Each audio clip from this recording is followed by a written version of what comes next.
एकमात्र ही जगह है जट मैं पूरा खुल के बोलूं,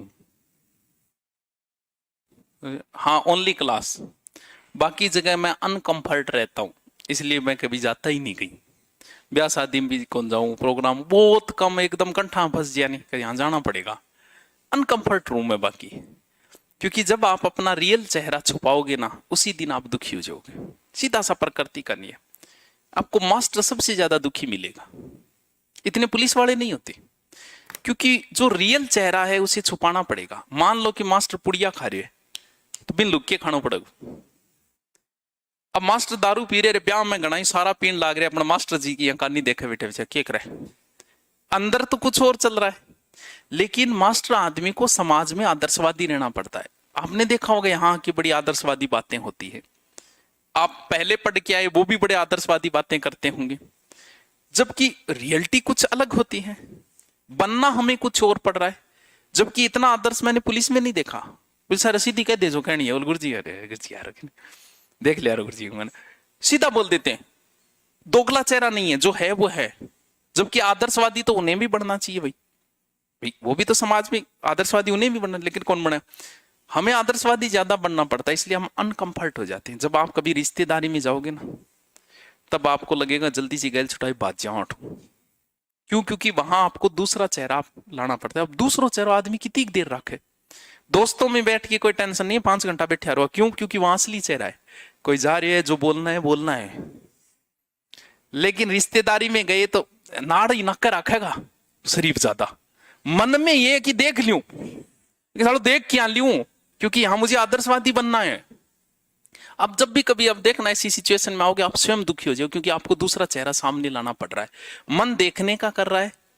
प्रोग्राम में कौन देखिए, कई बार गेस्ट आवे आगे डांस साल रहे तो गेस्ट कोई मोबाइल में लाग रही है, देखे कौन कभी प्रोग्राम में कौन देखे बांग मन में आ रही है को डांस देख लियो छोरी यारो।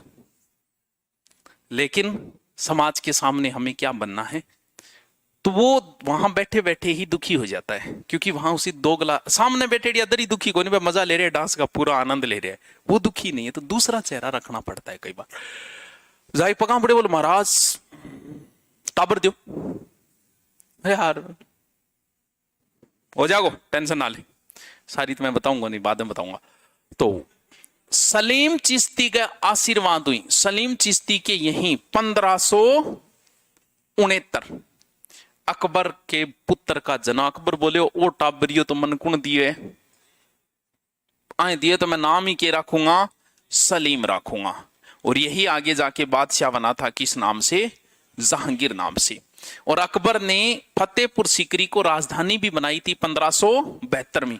आपको पता है जब हल्दी घाटी युद्ध में आया था, वहां से सेना 1576, तो कहां से आई थी?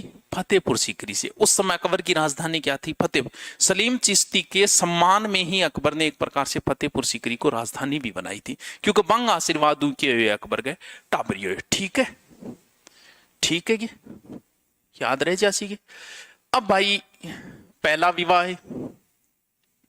आज भी कोई पिता ये नहीं चाहता कि उसकी पुत्री का विवाह किसी मुसलमान की यहाँ हो, और कोई मुसलमान पिता भी नहीं चाहता कि उसकी पुत्री का विवाह हिंदू के। सीधा सा कॉन्सेप्ट है। आप भी जिस दिन पिता बनोगे उस दिन आप यही कहोगे कि किसी से कर ले, लेकिन दूसरे धर्म में नहीं। लास्ट ऑप्शन आप ये दे दोगे कि चल ढूंढ ले, आप पर हिंदुआ में ढूंढ ले, लेकिन गैर मुसलमान में नहीं, गैर समाज में नहीं। यही होता है हर जगह। उस समय आज से 500 साल पहले तो बड़ी चर्चाएं होने लगी, भारमल की बड़ी निंदाएं हुई, कवियों ने भी बड़ी निंदाएं की। इसीलिए तो भारमल ने नागौर दरबार लगवाया था, क्योंकि एक जनों ब्याह करे है, 2-4 करवा दिया, चर्चा ही बंद। क्योंकि एक फैल हो जाए चर्चा वे 5-7 एडा वे कौन चर्चा करे भाई। मान लो 10 जना पेपर दियो, 9 लाख यार एक फैल हो गए, तो शहर में तुम्हारी जीत से ज्यादा हमारी हार के चर्चे हैं, तो बाह हो जाए। तो इस वजह से नागौर दरबार भी बाद में लगाया गया। अब अकबर ने सोचा कि मोटिवेशन करे, कुछ दे हमारी तरफ से, तभी तो और लोग मोटिवेट होंगे, अधीनता स्वीकार करेंगे। तो फिर अकबर ने भारमल को एक चीज दी जो मुगल दरबार में चलती थी, जिसका नाम था मनसबदारी। मनसबदारी इंडियन हिस्ट्री में एक अलग से चैप्टर लगता है पूरा। कब शुरू हुई, कितनी मनसबदारी निमंत्रण थी, कितनी अध्ययन थी, किसके समय हिंदू मनसबदार ज्यादा थे, किसके समय मनसबदारी घटाई गई, ऐसे बहुत सारे प्रश्न थे। मनसबदारी एक रैंक है, सीधी सी बात है, यानी निम्नतम 10, अधिकतम 10,000। इस रैंक के आधार पे पता चलता है कि बंदे की वैल्यू क्या है मुगल दरबार में। भी जाहिर सी बात है, हम ये कहें कि मान लो कि सरकार अभी राजस्थान के 4 खिलाड़ियों को शायद डिप्टी का पद देगी, पता है आपको, 4 नए खिलाड़ियों को उन्हें डिप्टी का पद देगी। तो भी मान लो सरकार किसी को पद दे, सीआई का, इंस्पेक्टर का, किसी को डिप्टी का दे, भाई लास्ट सरकार तो डिप्टी तक दे सकती है, एसपी का तो दे नहीं सकती, सेंटर का मामला आता है, और एक एसपी। तो आपको पता चल गया बड़ा कौन है भाई, किस आधार पे, नीचे आदमी है उस आधार पे हो भाई। सीआई के अंदर कितने आदमी होंगे, एक थाने के अंदर 50 होंगे, 60 होंगे, इतने तो आदमी होंगे उसके अंदर।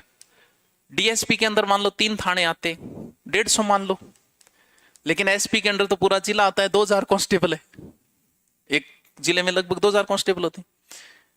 तो पता चल गया कि बड़ो कौन है भाई, क्यों, क्योंकि उसके नीचे कितने आदमी काम कर रहे हैं, 2000। तो मान लो किसी व्यक्ति को 5000 की मनसबदारी मिली, तो भारमल को कितनी मिली, 5000 की। तो हमें पता चल गया कि मुगल दरबार में इस बंदे की क्या वैल्यू है। 5000 उसके अंडर आदमी काम करेंगे, 5000 घोड़े और आदमियों का वो क्या बन गया, मालिक बन गया। 5000 से ऊपर किसी को देते ही नहीं थे, अपने पुत्रों को छोड़ के।